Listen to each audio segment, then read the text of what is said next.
present in Ryan Garcia at this point. I mean, I want to believe that the Romero Duno stuff and the Francisco Fonseca stuff foreshadows something great for Ryan Garcia. I'm just not convinced yet that those wins mean he's destined to be great.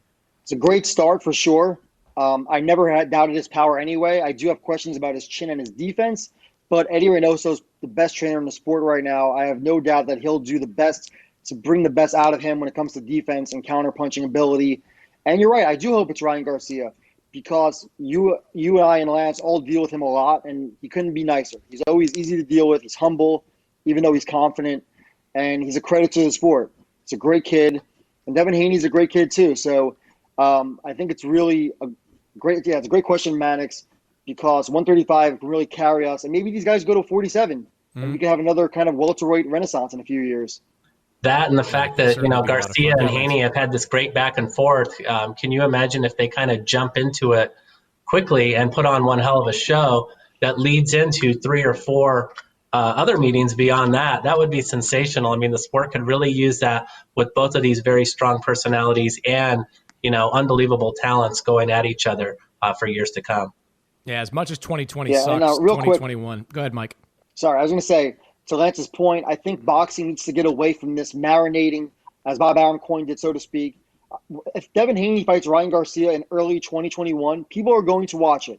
No one's going to say, I don't want to see this. It's not big enough yet. The UFC does this all the time. They do the fights when the people want to see it, maybe even before you really want to see it.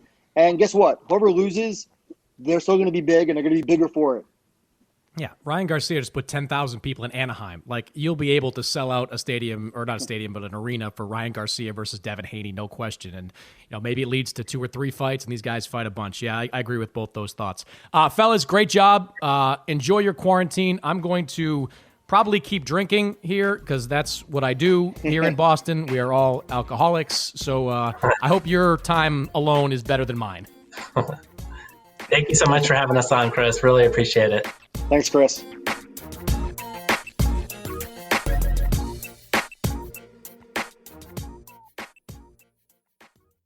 Hey everyone, I'm John Wertheim, senior writer at Sports Illustrated. In our new podcast, The Record, we're opening up more than 60 years of the SI Vault and examining our most consequential work about the moments that defined the most legendary athletes in sports. From Michael Jordan to Serena Williams, The Record will tell the never-before-heard stories behind the stories that turned athletes into icons.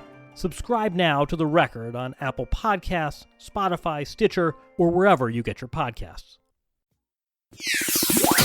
All right, Anthony Joshua is here, the unified heavyweight champion who is not vain at all with that backdrop behind him. I've had time to reflect. And if no one's going to love me, I have to love myself. So what is that moment? Do you remember where that was in that picture behind you and what you were thinking in that moment? And I remember the build up to that moment, okay? And I will explain it to you. So I remember in the build up to my rematch, look, I'm not going to lie to you. I had my own issues going on, that I said I'll explain one day, but I never wanted to be seen as an excuse. So I just said I took my loss like a man. But what I found is that a lot of my industry friends that were smiling in my face really were ready to stab me in my back when I took my loss. And I was like, okay, so this is what this is all about now. So how it was is that when I said I beat Andy, which I knew I would, I knew the tactics to beat him. I said, when I win, I want everybody to bow to me. The king will stand and he will reign again. And so around that picture, if you look at the video, everyone's going crazy. They just announced my name. And that picture is me saying, I told you. The man who knows himself can never be misguided by other opinions. So it was just a point in my career and in my life where I would always go with my gut feeling because I just knew no matter what anyone told me, don't take the rematch straight away, have a warm-up fight. Andy's got the quickest hands in the division. He's like the Mexican Mike Tyson, this, that. I was just like, boy, I'm 100%. There's no way that boy can beat me, So I just knew where I stood, and that was me just showing the world that I backed myself. And I'm 2-time heavyweight champion of the world again. But when you look back on that, when you look back on that fight, did it go exactly as you thought it was going to go? Went even better. It was a one-sided fight. It was a classic display of the sweet science of hit and don't get hit, take the belt with ease and get back on the gravy train. You know, Andy couldn't keep up. He couldn't move his feet. He couldn't throw his hands fast enough to keep up with me. And I think I won 11 out of the 12 rounds, if I was to be generous. And I made history in Saudi Arabia, and I became 2-time heavyweight champion of the world. When you were preparing for that fight, I mean, so much went into it. We don't have to go all the way back through it, but did you realize after the first fight, like, this guy's going to be really hard to hurt and knock out, so I've got to change everything?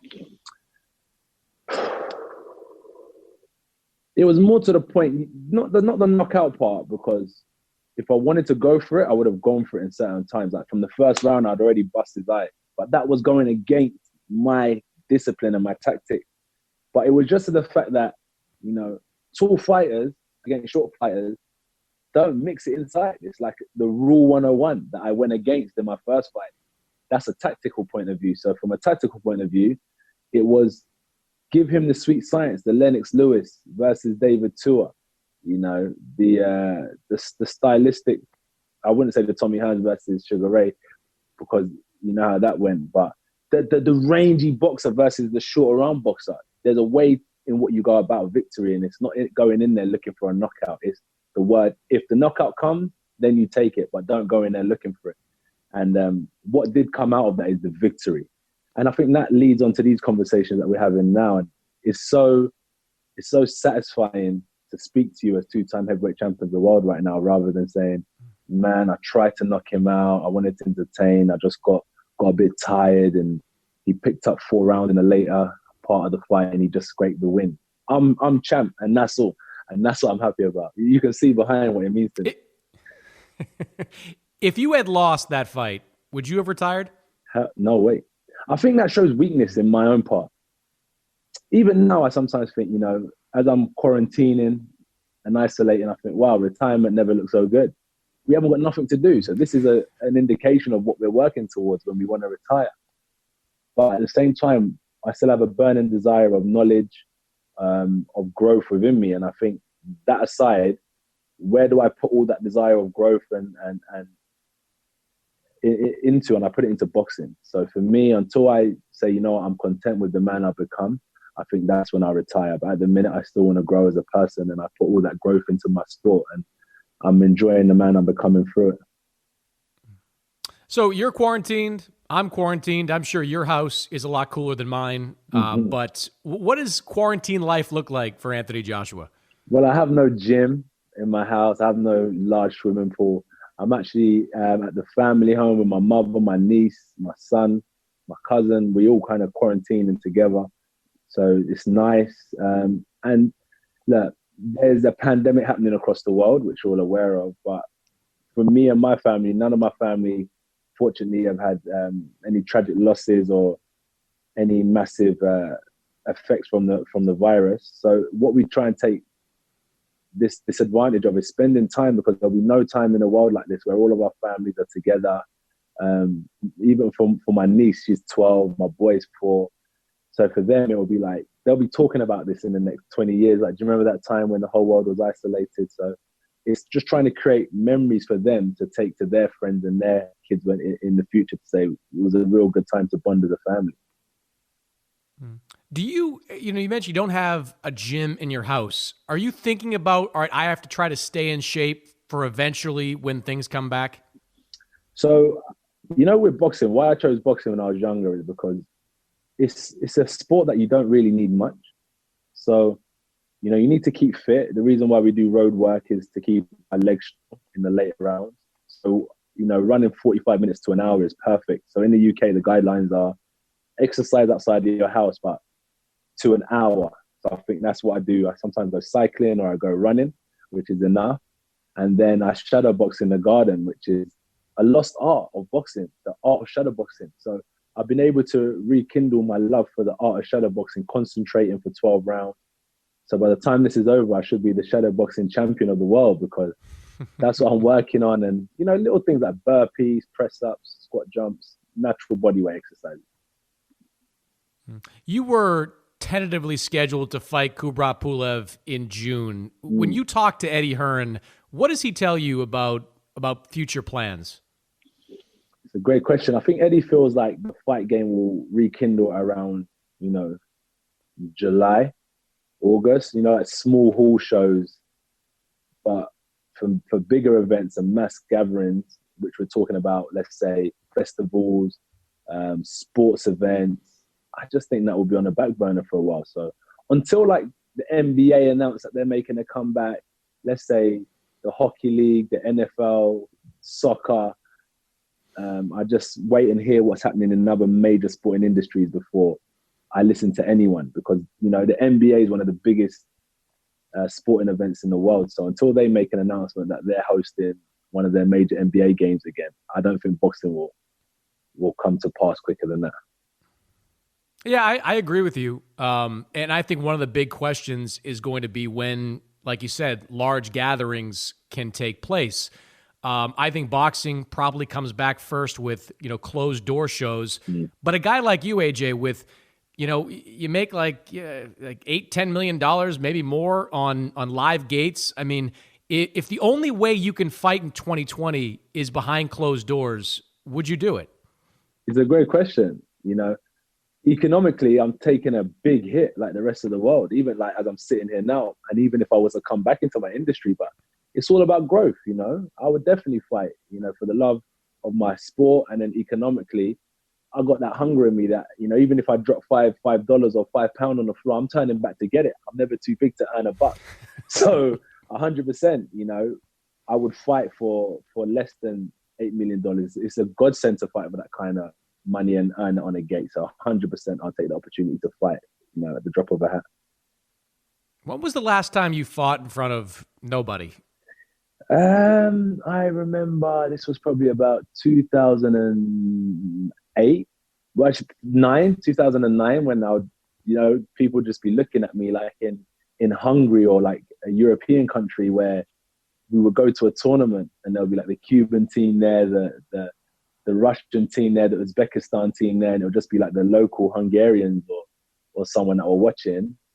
And that was that big guy from Great Britain that was fighting for the gold medal. So yeah, that was 2009. 2010 was like, building towards the Olympics, European championships and stuff like that, bigger fights. So ever since 2009, I've always been on major stages. Beyond the economic impact of, you would lose out on a lot of money, you're a guy that when you do fight in front of large crowds, those crowds are almost entirely there for you. They're all cheering for you and they're very supportive of you. How would that impact your fighting if you don't have that kind of support around you, 80,000 fans at Wembley Stadium kind of cheering your name? Would that impact your ability in the ring? You know what, Chris? I think it will, because, when I've had time to reflect, it's been difficult when I come through so quick. You're fighting in front of 80,000 people, whether you like it or not, there's a massive impact on your psyche, on your confidence, that urge to perform. And when I was saying I'm going to come back to this fight game, I've had time to think, I'm embracing it. I'm performing for the crowd. I'm putting my right hand up here, jabbing with that hand. I'm showing people a new side of my skill set. That's what I'm saying about shadow boxing. I've been working on new things. So with that being said, yeah, it would be difficult to fight without the crowd there to entertain. But, a win's a win and it goes down in history. And this is just part of history. So what can I say? If Eddie Hearn put the opportunity and said, listen, I managed to secure the Tyson Fury fight, but it's behind closed doors, I would take it, because if I don't take it now, I don't think Tyson Fury would probably be around by the time this will come around again, when big hall shows are available. So I have to take the opportunities while they're there, is what I'm trying to say. Could you imagine? I mean, you versus Fury is probably the biggest fight in boxing, easily the biggest fight in boxing. Could you imagine that fight being behind closed doors? That is like history in itself. Like, we've managed to secure the biggest fight, what the public have been screaming for, but there's been a national crisis, unfortunately, that we all have to watch from our homes where we are isolated. And at the same time, even though there's been a big economic impact on the world, we're still charging you $30 for pay-per-view. So it's like, what would we do in that situation? Maybe have an exhibition fight for free and raise money for governments to support people that are struggling. Who knows? There'd be people selling media credentials out there to try to get in to that fight. If Joshua versus Fury, one of the fights that happened before though this crisis came about, the pandemic came about, was Fury versus Wilder. I mean, a fight that you clearly have a vested interest in the outcome. What was your reaction to seeing Tyson Fury stop Deontay Wilder like that? Look, I could say a lot of things, but I'm only going to speak facts on this situation. Wilder's had, I think, 10 title defenses with that WBC belt. So I look across the 10 title defenses that he's had, and I say, okay, he's fought Spilka, he fought the big guy, what's his name, early on in his career. Brazil, or no, that was Brazil, Dorfus. Yeah. So he's fought Spilka, Brazil, Dorfus. He fought Bermane Stiverne twice. He's fought Ortiz twice. He's fought Fury twice, and I think he fought Chris Arreola or Molina. Arreola, because Arreola beat Seth Mitchell that time, yeah. So Arreola. So within those 10, right, I looked at it and I said, okay, cool. We have Tyson Fury twice, Ortiz twice. And they're the top tier fighters in his 10 defenses. And all of those, 4 challenges that he's had, which are top tier fighters, he struggled with. So I thought, yeah, of course, Fury's going to come back. He come back off a long layoff, and I thought he would come back again and get it right. I know what it means to come so close and have it stripped away. So I just thought Tyson Fury would do exactly what he would do. Tactically wise, I could break that down. But in terms of how he went about it, I just believe that when Deontay Wilder gets to top tier level, it's going to be difficult for him to stay there due to the fact that he had so long bubbling around mediocre fights. What did you think of the tactics, though? I mean, we've never seen a fighter take the fight to Deontay Wilder like that, kind of bully the bully. So that's it. So like Ruiz, short, stocky fighter, he likes to plant his feet and punch. So with that being said, you're not going to go walking into a brick wall. You're going to break it down, jabbing, then you throw a right hand. So with Deontay Wilder, he's a long range fighter. So he normally puts people on their back foot. And really leverages off that right hand, comes flying in. So what Tyson Fury seemed to have done is, sat on his back foot and edged forward ever so slightly to put Deontay Wilder on his back foot, where I think that Deontay Wilder struggled on his back foot to a certain degree, which we've seen across different fights. So I think Tyson Fury analysed the previous fights, realised that if you take away his half-decent jab and his good right hand, he was slipping the right hands that was shooting over. He had more of a chance in beating Deontay Wilder. So his tactics were spot on. Not only did he have the tactics, to carry them out is another thing, and he managed to do it. And after all the hard work, it paid off. So, we have 2 current heavyweight champions in Great Britain right now. So Wilder, it would be good if he stepped aside. Pulev, it would be good if he stepped aside. And we got this fight on because it's one that the world is screaming for. Would you have fought Deontay Wilder like that if that DAZN deal had come together last year? Would that have been a tactic you would have employed? It's easy for me to be like, yeah, that's it. I would have fought him exactly that time. I'm gonna be real. Of course, that's the way to take it. So when you look in a warrior's tool bag, okay, and I look in Deontay Wilder's tool bag of weapons, he has a right hand. So I say, how do we take that away from him? It's hard for a fighter to throw a powerful right hand moving backwards. So we need to put him on his back foot and be dominant in that sense. How do we take away the right hand when he's on his front foot? I need you to practice slipping it, making it shoot over your head, defending it with the lead hand. So these are tactics I would have done. And I thought once I take that main weapon away, there'll be a problem. I've never really seen him hurt anyone with an uppercut. I've never really seen him hurt anyone with a right hand to the body or with a left hook. So when I looked in the Arsenal bag, I think that's the way: pressure and take away his main weapon, which is his right hand, and then you're 75% of the way to victory. So you mentioned it'd be nice if Wilder stepped aside. It'd be nice if Pulev stepped aside. Do you think that's realistic at this point, that you can get them to step aside so you can face Tyson Fury for the undisputed championship? No, because I do think the championship means a lot to these boys. I respect that. I know what the championship means. So as much as I would like them to, I just highly doubt it because I wouldn't do it.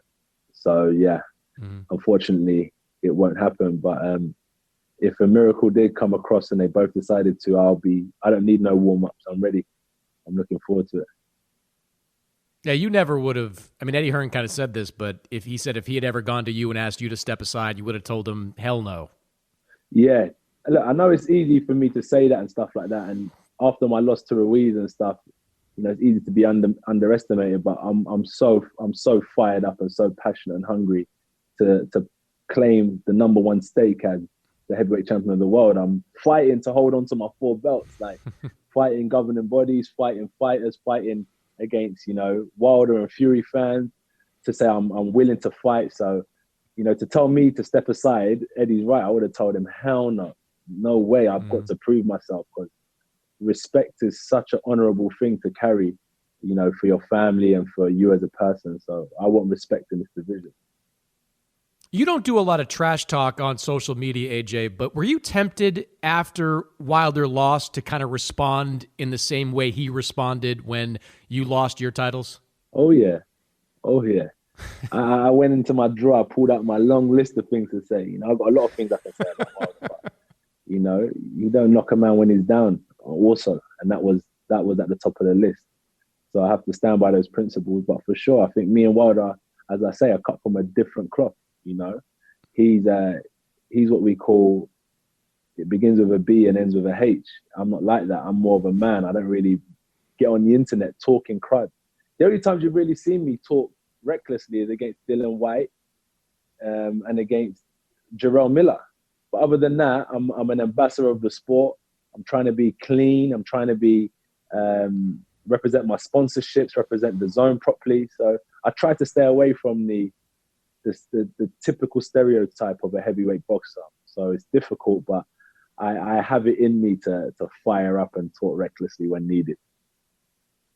Do you think Wilder can win a third fight, or do you think it's a wrap that he just can't beat Fury? I never write off any heavyweight because they say all it takes is one punch. And I think Wilder believed that himself. He said, you got to be perfect for 12 rounds. I just got to be perfect for 1 second.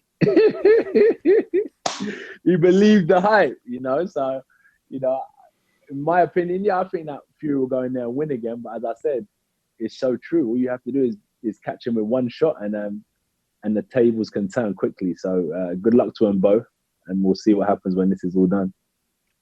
The early odds makers have said that if Fury fought you, he would be the favorite. I can't remember a time where you weren't the favorite. I mean, I think you were a slight favorite against Klitschko, and everything else, I think you were a favorite. So the only reason is because of that Ruiz fight. That's the only reason, and that's why I'm ready to redeem and put trust back into my stable. I get it. After I went through what I went through and made no excuse, it must have seen that Ruiz beat the better man that night. So I didn't make no excuse. So Ruiz must have believed that, that night I beat the best Anthony Joshua. And that's cool to think that, but I'm working. It's such a shame that I'm in quarantine right now because it's put a halt to greatness, but this is part of history. But I'm working towards beating Tyson Fury. So whether the bookmakers or the believers or the doubters want to be with me or not, I have to believe it. I'm working towards beating, Tyson Fury. And quickly, before I move on, it's in a way overlooking Pulev. But I got to look through Pulev because I'm going to walk through Pulev. That's the mindset. I got to walk through him. When it comes to Pulev, he ain't on my level. I'm walking through him. I want the boys at the top. I ain't worried about the boys, around me. I'm walking through them all. And that's the mindset that we have to have as fighters. So I'm looking at Tyson Fury like I'm gonna walk through him as well because I had my issue last year. I got through it and I want to correct it. And I told you, like, people don't know what that does for a fighter mentally when he loses in front of the world and what it takes to come back. And, having this time to reflect has been a blessing in disguise. It's been a blessing in disguise. So we'll see what the future holds. And when Fury and Wilder's ready, I'll tell you this: I will not turn down that offer at all. Is that a different mindset for you than this time last year? I mean, you were thinking Wilder before you were fighting Ruiz the first time. Are you thinking the same now, or has what happened to you last year changed your mindset? So it has changed. So as I'm not in training camp, like I'm not 6 weeks out where it's just Pulev, or it's just Ruiz. I'm thinking of the whole division. I've got my marker pen out and I'm drawing everyone's name and everyone's in my sights. So at this present time, 100%, I'm saying, all right, if I get through him, then I got him. Then if I can get through him, then I can fight Usyk. If I get, I'm putting all of them into the mix. So 100%, I'm thinking of the wider picture again. I'm feeling like a challenger, an underdog. As you said, I'm not number one with the bookie at the minute, and I've got to put my name back where it belongs. And that's just, all that is based on is trust. They have to trust that when I step in the ring, I'm the house. If they bet against me, they're going to lose. And if they bet for me, they're going to win. I'm the house of the casino. So I've just got to put, trust back into my name. And I was going to do that by demolishing Pulev. I was working towards greatness way before training camp started, but this is, slow things down, but it's fine. I'll be ready mentally and physically when the time comes.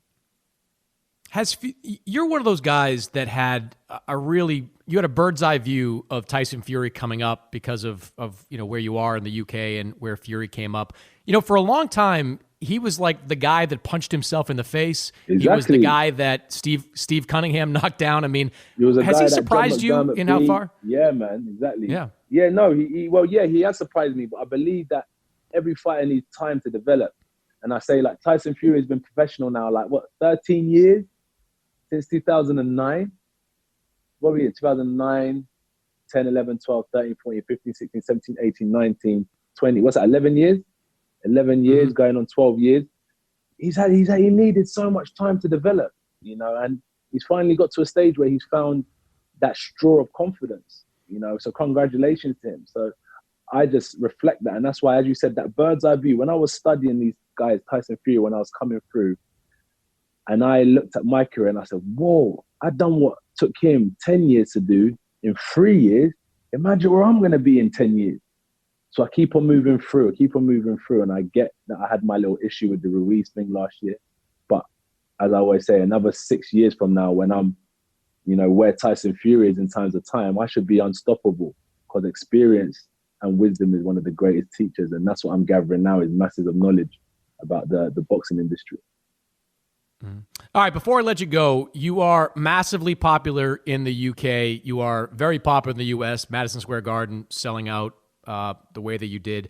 I want to do a little US versus UK challenge here with you. So you're going to tell me which is the better of the two names I list, US or UK. And I'll start with the better Tyson, Gypsy King or Iron Mike? USA. Iron Mike, then? 100%. Wait, let me do something for you right now quickly. Wait there. Okay, we've got Mike Tyson now as AJ's background on Zoom. Better boxer at 168, Callum Smith or Danny Jacobs? Why you got to take me there? I'm going to go, it's difficult, man. I'm not going to answer that question. Okay, you put me that's fair. We'll leave that position. as a no answer. Yeah, please. Better YouTube fighter, KSI or Jake Paul? KSI. Okay. Better venue, Wembley Stadium or Madison Square Garden? My humble opinion, Wembley Stadium. It can bring together a nation, 80,000 seats compared to 20,000. That's what it comes down to me. I agree. Having seen both, I love MSG, but Wembley Stadium is pretty badass. Okay, cool. Better Eddie Hearn or Eddie Murphy? Eddie Hearn, you've seen his jokes these days on Insta Story, right?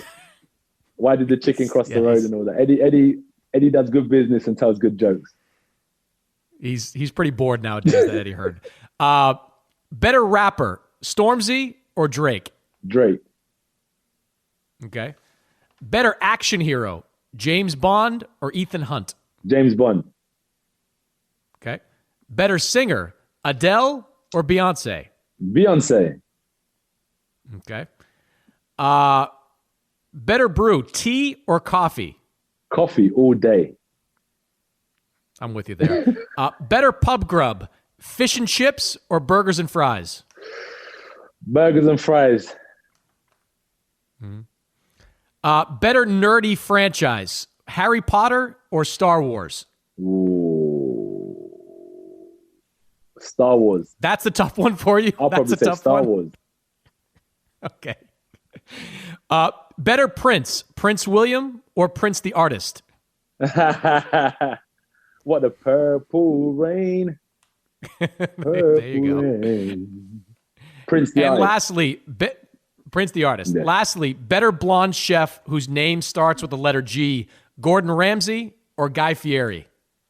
Gordon Ramsay. You went with a lot of American answers there, AJ. I got to tell you. I'm trying to get the American public on my side. That's what the management team tell me. You need to get the Americans on your side, champ. Does it? You had that one fight at MSG. I know you wanted to fight there badly going into it. Does it still burn inside you to get another fight there and to get a win on U.S. soil? You know, you're somehow teleporting into my brain, because that's always been my thoughts that before it's all said and done, I will return to MSG. Well, we're glad to hear that. AJ, good luck during the quarantine, man. Always appreciate your time. And hopefully, whether it's behind closed doors or outdoors, we see you back in that ring real soon. Thanks for God joining bless me. you. Thank you very much.